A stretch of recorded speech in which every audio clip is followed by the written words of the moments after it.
Welcome everyone again to another episode of the ideaXme show that show the profiles, the humans behind the really big ideas that are shaping our world, inspiring the future and future creators, and for all those that like really great stories.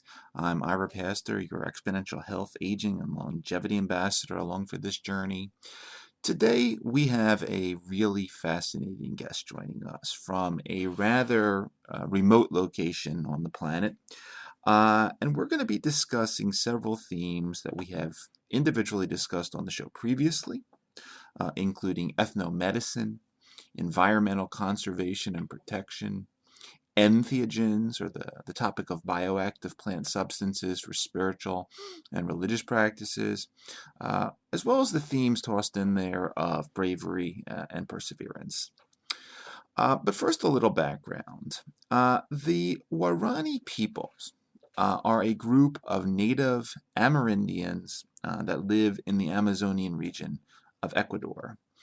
They comprise around 4,000 inhabitants and primarily speak the Waorani language, which is a unique linguistic isolate that is not known to be related to any other language spoken today. Their ancestral homelands are located between the Curaray and Napo rivers, about 50 miles south of the city of Coca. These homelands, which are approximately 120 miles wide by 100 miles from north to south, are a pristine rainforest and unfortunately are extensively threatened by oil exploration and illegal logging practices. Over the last 40 years, the Waorani have shifted from primarily a hunting and gathering society to living mostly in permanent forest settlements. However, there are an estimated 5 communities currently that have rejected all contact with the outside world and continue to move into more and more isolated areas of the rainforest. The first so-called outsider encounter of the Waorani was in the 1950s upon visits by American missionaries. Culturally, the Waorani take a traditional animist worldview where there is basically no distinction between the physical and spiritual world, and spirits are said to be present throughout the world. And as the Waorani once believed that the entire world was actually the forest, and used the same word, interestingly, in their language for both of them, the rainforest till this day remains the essential basis of their physical and cultural survival, and they have remarkably detailed knowledge of both its geography and ecology. Hunting currently supplies the major part of the Waorani diet and is of cultural significance. Before hunting or fishing ensues, the community shaman actually prays for a day prior to ensure its success.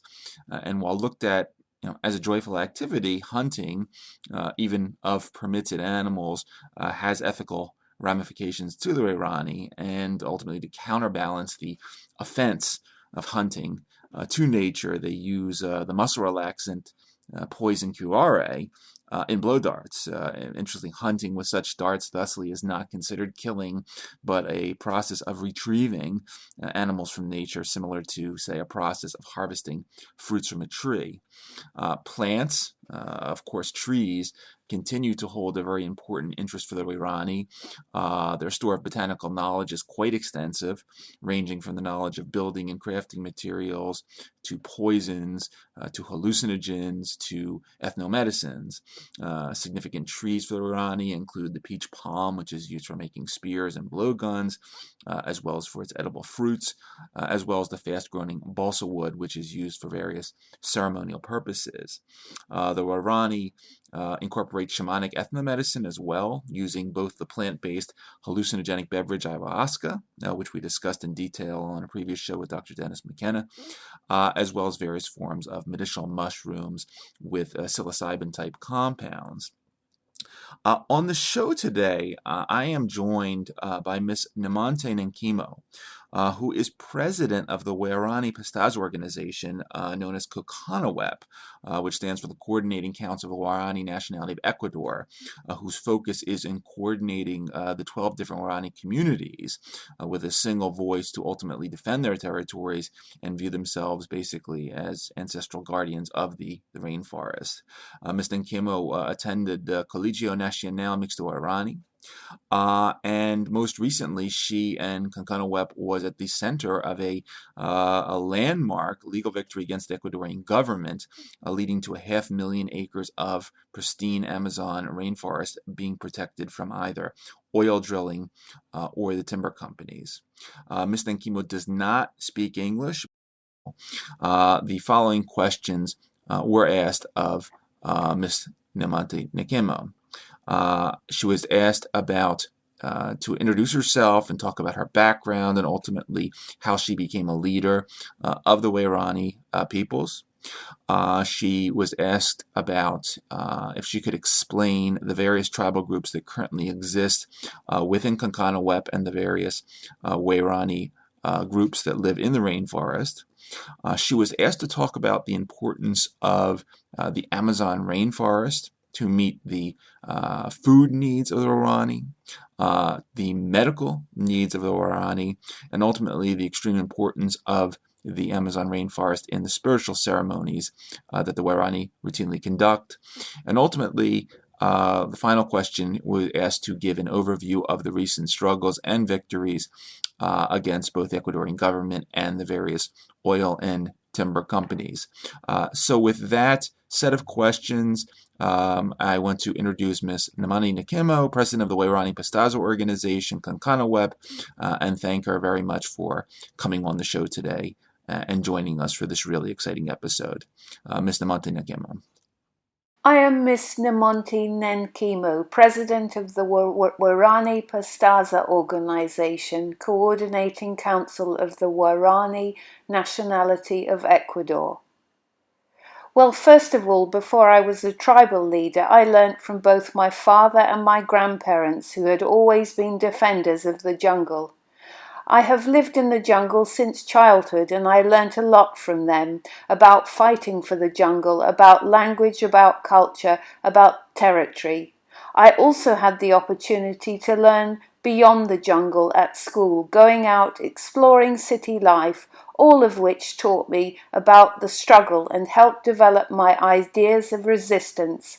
As a woman Waorani leader, it has been very important to identify as such and also preserve the language, the Waorani language. I have also seen other indigenous peoples who live elsewhere in other provinces where exploration has impacted their communities. The oil generated in those towns creates pollution of water, pollution generally. It reduces the size of livable territory. I had the opportunity to learn a lot about their struggles. They at one time had larger territories like the Waorani, but by companies entering for oil exploration, most everything was destroyed. They lost their language, their water has been contaminated. This is why big mobilization of ethnic peoples was so important. We gathered together men and women, youth and children, who we could go to see areas where oil exploration was allowed. For example, in the north of Ecuador, in Coca and Siona, who now live with oil contamination and disease. And from that impact and environmental damage, we started to take action. We started to talk with the elders, the women, the children, and decided to start working together to take better care of our jungle. Working with other elders and grandparents, we started to build a map around 4 years ago and designed the Union of Waorani community around which we live together and plan to show the world and make sure the government respects us fairly. Waorani dispute over Block 22 with the Ecuadorian government to protect their land. The government created Block 22, an oil concession for oil companies to drill in our territory. that we are owners of it without consulting us. But we are owners of it without consulting us. And we have made demands. In 2012, the Ecuadorian government visited by plane for an hour. They never consulted us, and we do not believe there was a prior, free and informed consultation. That's why we made a demand for action, and we won our recent legal victory. And it is our story, the first time in Ecuador, where the judges recognized that the Ecuadorian government meant to deceive us and manipulate our territory. And that was the reason we have won. And this struggle was not only a victory for the Waorani people, but for all the ethnic minorities that live in Ecuador. In 2012, the Ecuadorian government tried to deceive us and wanted to sell our territory, and that is why we had that victory, not just for the Waorani people, but for all ethnic peoples worldwide. We were favored, and we must live being respected in our territory now. In answer to your question about different tribes, we live in our territory as different communities, between 4 to 7 hours apart. We do not live in one place in our community or in Pastaza, but there are many clans and families in places like Nenquimo, Pierre, Pastaza, Coca is organized, where Coca is organized. Each family live in their own territory, but when it is time to protect our territories, we always get together and have a large meeting for 4 or 5 days, which involves both men and women, young and old.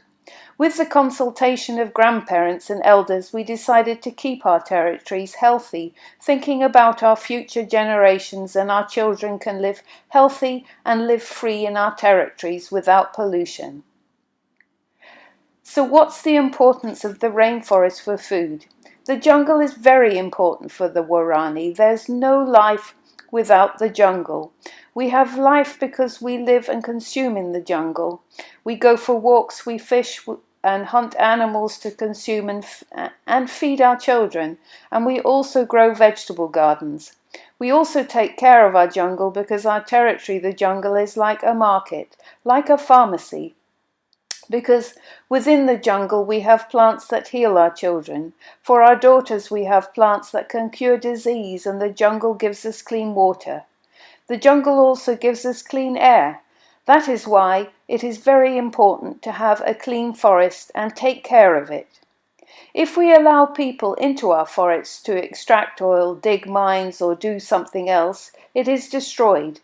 We will end nature. It will be polluted, and then humans will be affected and will never recover. This is the disease that is oil and government capitalism brought into our territory. It is disease and death. There is no solution. That's why we don't want them to come to the jungle and they will pollute us. The importance of the rainforest for medicine.